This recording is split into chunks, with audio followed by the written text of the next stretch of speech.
Hello everyone. आज की video interesting का बाप है। मेरा इंट्रोडक्शन, मैं हूं Om and welcome back to the channel. Title और थंबनेल पर तो पढ़ ही लिया होगा, तो फिर बने रहिए मेरे साथ वीडियो के एंड तक। हम सब कभी ना कभी गाली गलौज करते हैं, कभी गुस्से में तो कभी दोस्तों के बीच हंसी मजाक में। आमतौर पर बात बात पर गाली देने वाले को जाहिल गवार माना जाता है। अब अगर कोई बोलचाल में गालियों का ज्यादा इस्तेमाल करता है तो उसे भरोसे के काबिल नहीं माना जाता। कुल मिलाकर गाली गलौज करना अच्छा नहीं माना जाता है, और जो भी ये करता है उसकी इमेज बाकी लोगों की नजर में काफी नीचे हो जाती है। मगर दुनिया में शायद ही कोई एक ऐसा इंसान होगा जिसने कभी भी गालियां ना दी होंगी। रिसर्च में बताते हैं कि इंसान आमतौर पर 6 बरस की उम्र में ही गालियां देना शुरू कर देता है। यही नहीं, आपको जान के हैरानी होगी कि हर आदमी अपनी जिंदगी का औसतन आधा से 5% वक्त गालियां देने में ही बर्बाद कर देता है। क्यों, झटका लगा ना? वीडियो में बने रहिए, काफी और इंटरेस्टिंग फैक्ट्स आपके सामने खोलकर डाल देता हूँ। अब जिसे हम गवारू भाषा कहकर नापसंद कर देते हैं, असल में वो गालियां देना कई बार फायदे का सौदा भी हो सकती है, और कई बार दूसरों को अपनी बात मनवाने के लिए, तो कभी दिल के दर्द को दूर करने के लिए। तो चलिए आज आपको गालियों की दुनिया की दिलचस्प सैर कराते हैं। अब पहली बात तो ये कि आम बोलचाल के लिए हम अपने दिमाग के जिस हिस्से की मदद लेते हैं,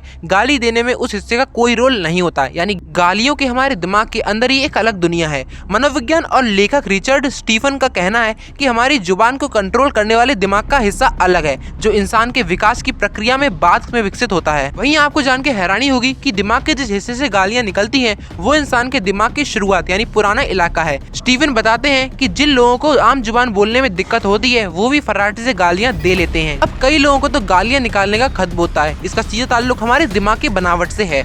अलग अलग जुबानों में गालियों को लेकर अलग अलग सोच भी है। अब जैसे अंग्रेजी में पहले गाली गलौज या कोसने का सीधा ताल्लुक धार्मिक भावनाओं से था। दोस्तों, मध्य युग में अंग्रेज धार्मिक बातों का मजाक उड़ाने या कोसने को बुरा मानते थे। उन्हें ये गालियां देने के बराबर ही प्रतीत होता था। अब इसी के साथ एशिया के तमाम देशों में गाली गलौज का सीधा ताल्लुक सोसाइटी में अपनी हैसियत से जोड़कर देखा जाता था। अब कई लोगों का मानना है कि जापानी जुबान में गालियां नहीं होती हैं। मैं आपको बता दूं कि ये धारणा एकदम गलत है। वहाँ पर भी एब्यूजिव लैंग्वेज प्रचलन में है। अब जब हम एब्यूजिव लैंग्वेज देकर बात करते हैं, तो इसके हवाले से हम अपना गुस्सा, तकलीफ या फिर चिढ़ जाहिर करते हैं। अब गाली देकर हम बताते हैं कि हमें सामने वाले की बात या फिर तरीका पसंद नहीं आया है। इस तरह हम हिंसक बर्ताव करने से बच जाते हैं। इसी के साथ कई स्टडीज में ये पाया गया है कि इन लैंग्वेज के जरिए जब हम बात करते हैं, तो वह बात आम बोलचाल से ज्यादा असरदार साबित होती है। हम अच्छे से अपनी बात को दूसरों तक समझा पाते हैं। अब नेताओं पर ये बात खास तौर से लागू होती है। 2014 में इस हवाले से एक बड़ी दिलचस्प रिसर्च सामने आई थी। एक ब्लॉग में नेताओं के बारे में कई किस्से लिखे गए थे। अब इसमें क्या हुआ था वो बड़ा इंटरेस्टिंग है, मैं आपको बताता हूँ।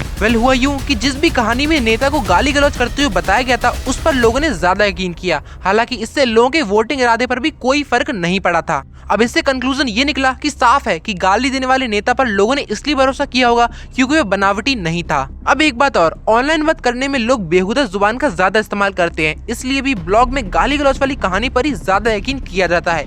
एक रिसर्च के मुताबिक ट्विटर पर औसतन 64% लोग गालियां देते हैं। इसी के ऊपर मनोवैज्ञानिक रिचर्ड स्टीफन ने एक और दावा किया है। वो कहते हैं कि बात बात पर एब्यूजिव लैंग्वेज यूज करने वालों की दर्द बर्दाश्त करने की क्षमता ज्यादा होती है। अब इसी से रिलेटेड उन्होंने कॉलेज के छात्रों के साथ एक प्रयोग किया। बेहद ठंडे पानी में उनका हाथ डलवाया और कहा कि आपके मन में जो भी आए वो आप बोल दीजिए। अब हुआ यूं कि इस एक्सपेरिमेंट में जिन बच्चों ने ज्यादा गाली गलौज की, वो ज्यादा देर ठंडे पानी में अपना हाथ रखे रहे। अब इससे स्टीवन कहते हैं कि गाली देने की वजह से ठंडे पानी में होने वाले दर्द को बर्दाश्त करने में उन बच्चों को मदद मिली और इनकी धड़कन भी बढ़ गई। मतलब गाली देना एक तरह से पेन किलर के रूप में काम किया। अब गालियां देकर आप कितनी राहत महसूस करते हैं, ये एक और बात पर निर्भर करता है। वो ये है कि आप गालियों को कितना बुरा मानते हैं। जैसे कि बचपन में आपको गाली देने के लिए कई बार मार पड़ी होगी। अगर माँ बाप ने गाली देने के लिए बचपन में आपको ज्यादा पीटा है, तो गालियों का आप पर ज्यादा असर होगा। यानी कि गुस्से में गालियां देने से आपको दर्द से ज्यादा राहत महसूस होगी। ये जो फैक्ट मैं आपको बताने जा रहा हूँ, इससे सुनकर आपको बहुत ज्यादा हैरानी होगी। यूँ तो गाली देना गवारापन माना जाता है, मगर न्यूजीलैंड में हुई एक रिसर्च में इसे विनम्रता का प्रतीक माना जाता है। अब एक और रिसर्च हुई जो कि फैक्ट्री के मजदूर पर हुई थी। अब ये लोग आपस में तो खूब गाली देकर बात करते थे, मगर दूसरी टीम के सदस्यों के साथ ऐसा नहीं करते थे। अब आपस में गाली देकर बात करने को ये अच्छाई और ईमानदारी वाली बातचीत मानी जाती है। इसमें एक दूसरे के प्रति लगाव जाहिर होता है और इससे काम का तनाव भी दूर होता है। अब ये तो रहे गाली गलौज देने के फायदे। मैं आपको एक बात क्लियर करना चाहता हूँ कि ये मेरे विचार नहीं है। जो भी इंटरनेट पर पब्लिकली अवेलेबल है या फिर जो भी रिपोर्ट्स तैयार की गई हैं, मैं उनके ही आधार पर ये वीडियो बना रहा हूँ। और एक बात, इस वीडियो को अपने उन दोस्तों तक पहुंचा दो जो इस वीडियो को देखकर खुश हो जाएं, क्योंकि ये वीडियो देखकर वो अपने आप को बहुत भाग्यशाली समझेंगे। अब जो लोग गालियां निकालकर बात करते हैं उन लोगों के बारे में और लोगों की क्या राय होती है। वेल, हम सब अपने बड़ों के सामने, बॉस के सामने गालियां देने से बचते हैं, क्योंकि इससे हमारी इमेज खराब होती है, क्योंकि गाली देने से हम जाहिल और गंवार लगते हैं। मगर हाल ही में जो रिसर्च हुई है वो कुछ उल्टा ही कहती है। अब गालियां देने वाले व्यक्ति को कम पढ़ा लिखा या फिर तमीज ना होने से जोड़कर नहीं देखा जाता है। अब ऐसा इसलिए क्योंकि ब्रिटेन के लेकेस्टर यूनिवर्सिटी में 2004 में एक रिसर्च हुई थी, जिसमें बताते हैं कि आज पढ़े लिखे अमीर लोग ज्यादा गालियां देते हैं किसी बिना पढ़े लिखे और गरीब लोगों के मुकाबले। अब इससे उन्हें अपनी इमेज की कोई परवाह नहीं होती। लेकिन इस पर लेखिका मेलिसा मोर कहती है कि जरा कल्पना कीजिए, किसी जगह पर सब पढ़े लिखे और समझदार लोग बैठे हैं, जहाँ पर तमीजदार दिखने की फिक्र में कोई खुलकर बोल नहीं पा रहा है, कोई दिल की भड़ास नहीं निकाल पा रहा है। ऐसे में खुलकर ईमानदारी से बात करना मुश्किल ही नहीं, नामुमकिन हो जाएगा, क्योंकि सभी चुपचाप बैठे रहेंगे और बनावटी मुस्कान बिखेरते रहेंगे। तो अब अगर अगली बार आपको गुस्सा आए तो अपने आप को रोकिएगा नहीं, क्या करना है वो कमेंट में बताइएगा। जितनी मैंने आपको थ्योरीज बताई हैं उसके बारे में आपको क्या कहना है, कि क्या ये सही है या गलत, हमें कमेंट में जरूर बताना। और हाँ, वीडियो को किसको शेयर करना है वो आप खूब ही जानते ही है, और पसंद आई तो लाइक और सब्सक्राइब करना भी मत भूलना। Bye bye, see you next week.